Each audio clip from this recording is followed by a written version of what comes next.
The 2nd Range Operations Squadron's main goal is to usher different launch providers into space through the use of our range and the various range assets that we have.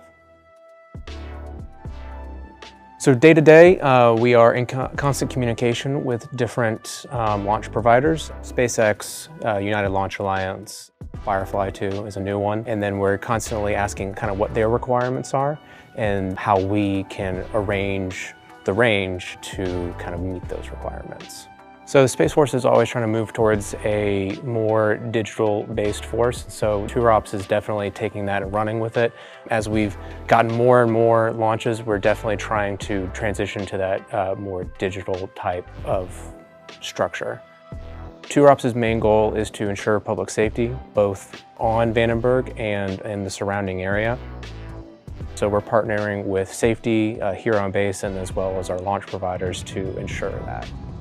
So at 2SLS, we're doing a whole bunch of stuff. So we've got 3 different flights, or actually 5 different flights, 3 different flights that are focused on launch vehicles. So one that does the Vulcan side, one that does the Falcon side, and one that does small lift. And then we have a mission integration flight and a mission support flight that kind of fill in the gaps in between those.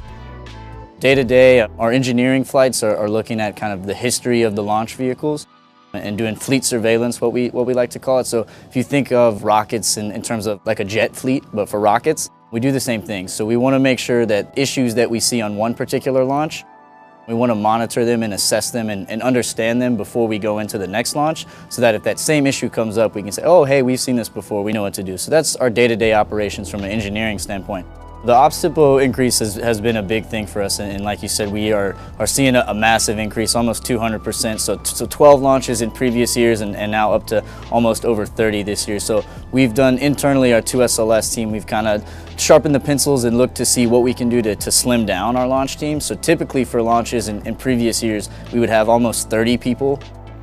Now we have cut that team down to almost 12. So we've kind of increased the responsibility on the members of the team, but allowed us to be more flexible so that instead of having to spin up 30 people every 10 days for a launch, we can do kind of cycles of smaller teams to get that through.